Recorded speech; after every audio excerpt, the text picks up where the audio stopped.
श्रीमन्नारायण हर हर महादेव नमश्चंडिकायै। हमने पिछले चलचित्र में आपको प्रातः उठने का मंत्र बताया था। अब आशा है कि आप उठ चुके हैं। अब आपको क्या करना है, अपने दोनों हाथों को, हथेलियों को, मेरे हाथ में तो मोबाइल है तो मैं दोनों हाथ को एक साथ नहीं पकड़ सकता हूँ, देखता हूँ प्रयास करके। ये दोनों हथेलियाँ हैं, इसको ऐसे अपने चेहरे के सामने लाना है। नमाज नहीं पढ़ना, ऐसे हाथ में सामने लाना है। आप सनातन धर्मी हैं, धर्मांतरित नहीं हैं, ठीक है। अब इसको करना क्या है, हाथ में होता क्या है, इस पर वेदोक्त मत है। आचमनोपनिषद की श्रुति कहती है, ब्राह्मणस्य दक्षिणे हस्ते पंच तीर्थानि भवन्ति।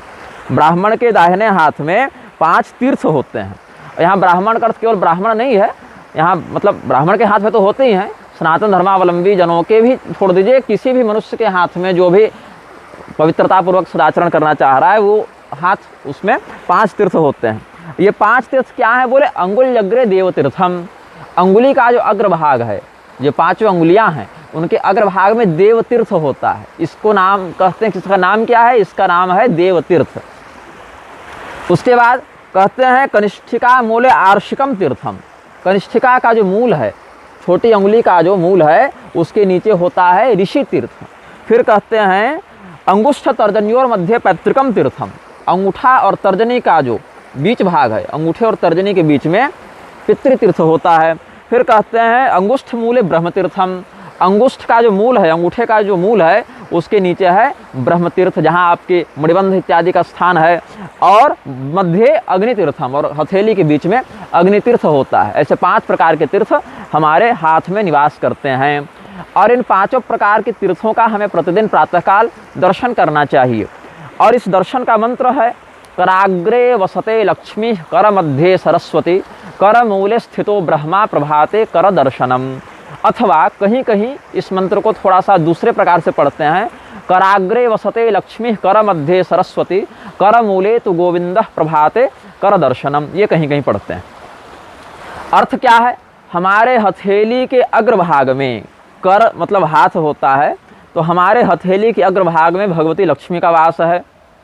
कर के मध्य भाग में, हाथ के मध्य भाग में भगवती सरस्वती का वास है।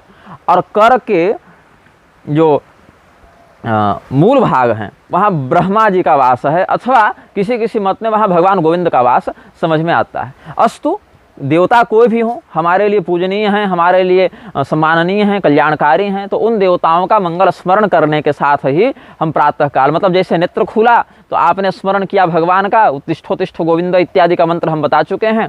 और उसके बाद आपने अपने हथेली को अपने चेहरे के सामने लाकर उसका दर्शन किया, अपनी हथेली के माध्यम से आपने उन देवताओं का स्मरण किया। ये भाव है।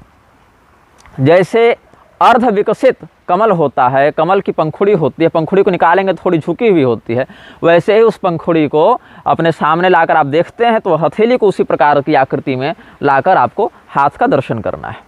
हमारे हाथों के माध्यम से ही संपूर्ण क्रियाओं को करना है। हाथ के अभिमानी देवता इंद्र बताए गए हैं।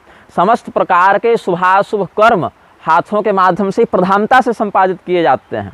किसी भी व्यक्ति को यह कहते हैं तुम्हारी भुजाओं में दम नहीं है क्या, तुम्हारे हाथों में दम नहीं है क्या। ऐसे तो अलग अलग इंद्रियां अलग अलग कार्यों को करती हैं, संपादित करती हैं अलग अलग इंद्रियां, लेकिन हाथों को ही क्रिया के लिए प्रधान अंग बताया गया है।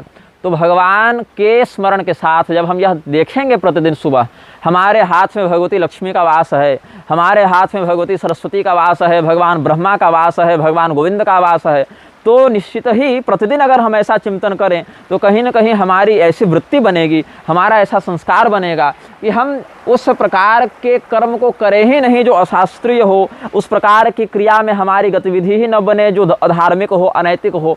तो अपने संपूर्ण अंगों में अलग अलग देवताओं का निवास समझने के कारण हम यह भाव को ध्यान में रखेंगे कि सदैव सत्कर्म में हमारे हाथों का प्रयोग होना चाहिए, कुकर्म में नहीं होना चाहिए, दुष्कर्म में नहीं होना चाहिए। तो इन सभी मंत्रों को, कराग्रे वसते लक्ष्मी, कर मध्ये सरस्वती, कर मूले स्थितो ब्रह्मा, प्रभाते कर दर्शनम, अथवा कर मूले स्तु गोविंद, प्रभाते कर दर्शनम, ऐसा जो मंत्र है उसको हमने इस चलचित्र के वीडियो के डिस्क्रिप्शन में, विवरण में लिख दिया है। हिंदी अनुवाद भी साथ में है।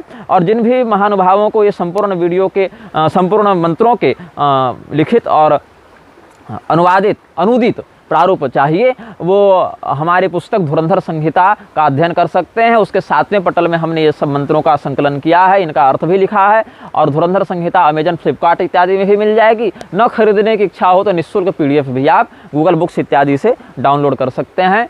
इसी कथन के साथ हम इस वक्तव्य को पूर्ण करते हैं। पुनः हम आगे के मंत्रों के साथ प्रस्तुत होंगे। श्रीमन नारायण। हर हर महादेव। नमः चंडिकाय।